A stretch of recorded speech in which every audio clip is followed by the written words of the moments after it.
Solvers. So, in this position, I want to congratulate those of you that found queen takes f2, check and mate.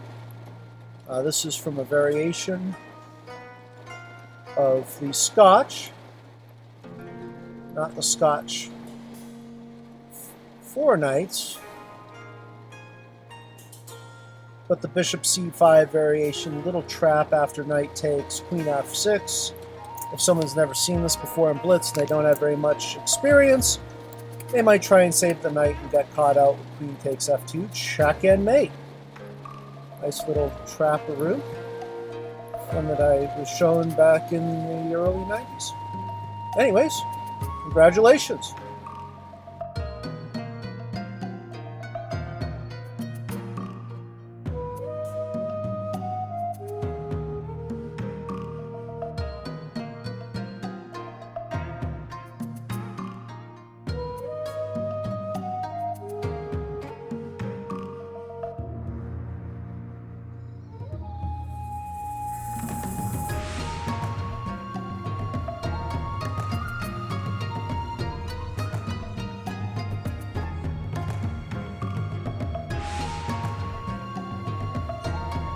Alrighty, so here we go. Here's the solution to this puzzle. Did you find bishop takes h7? If king takes, bishop takes,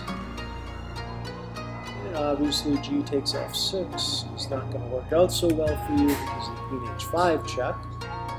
Queen g8, king takes f7, and let's checkmate on g7 or h7. So that won't work. How about, what if, after bishop takes h7, knight takes? Well, then queen takes f7 immediately. King h8, queen g7, checkmate. You might be saying to yourself, well, what if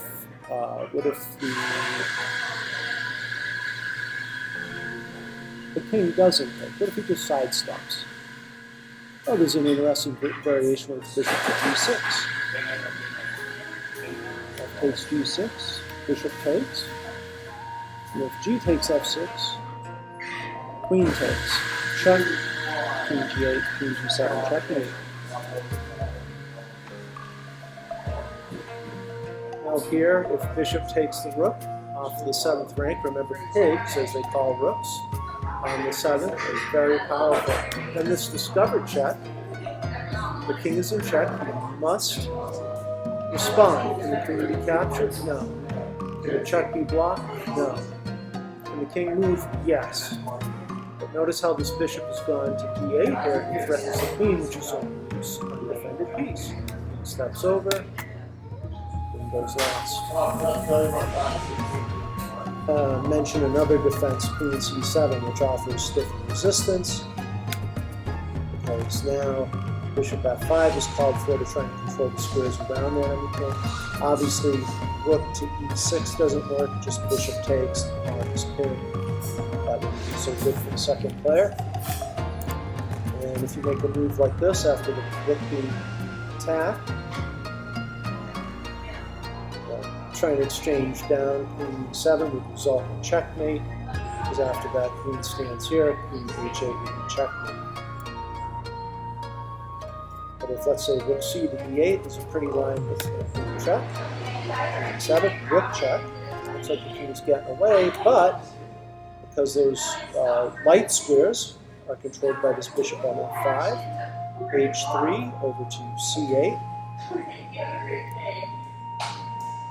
there is very little that can be done here. Bishop takes e6. Now, obviously, if pawn takes, queen takes is a checkmate we saw earlier, in an earlier line. And if they try and just exchange off the queens, that leads to a defeat as well, because the discovered check picks up the loose undefended piece on b7. Quite the tactics in this game, potentially. So many unheard melodies and so many variations. Very enjoyable to take a look at what didn't occur in the game. Congratulations to the solvers out there that got that one. If you didn't get it, don't worry. This is just going to build up your tactical understanding and make you a more formidable player in the future.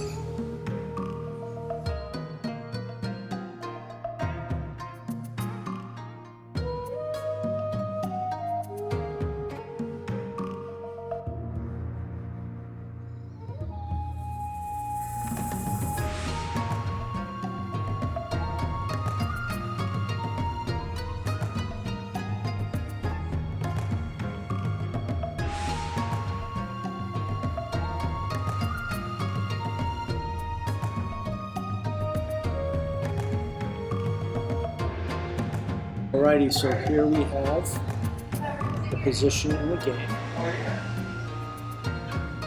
Bishop e6 could have been played after white's h3, but if we rewind, instead of the h3 move played by white, this gives us our puzzle bishop g5. Now, Hikaru Nakamura is well versed in this opening, as is his opponent, Fabiano Caruana. Caruana would not go into this. This h6 is a blunder. This is our puzzle position. And this is a blunder because after bishop takes, if queen takes, knight takes is a fork on queen and bishop. To save the bishop and save the queen, the second player might think the move queen takes b2 is the answer to the problem. Unfortunately, after the move rook to b1, we have a skewer. A piece of greater value, the queen, is attacked by the rook, and behind it stands a piece of lesser value, the bishop, on b4. The bishop's already attacked once. It will be attacked twice once the queen moves. And let's say black tries to hold on to the bishop, knight takes b4, it's just winning easily. In fact, you could also play rook takes here. Well, actually you wouldn't want to play rook takes. c6 would be a bit of a problem, but then with b3, queen moves, then the knight can get out of it, so not the end of the board. Either way is fine. Congratulations to the solvers on that. Although there is something we should point out. After the bishop had captured here on f6, if pawn had captured, ruining the kingside pawn structure for the second player, the move knight takes d5 could be played anyways, and the knight would be immune. Because if the queen then captures the knight on d5, the move bishop h7 will give check to the black king, g8. And once the bishop's captured, queen takes queen will be the next move, because the black queen isn't defended by anything. It's a loose piece, it'll drop right off, it's undefended, and white would be up serious material. So these are some of the other elements that allow this tactic to work so beautifully. Once again, everyone got that. Congratulations. And if you didn't, don't worry. It's just going to make you a stronger player to have seen that and to learn from it.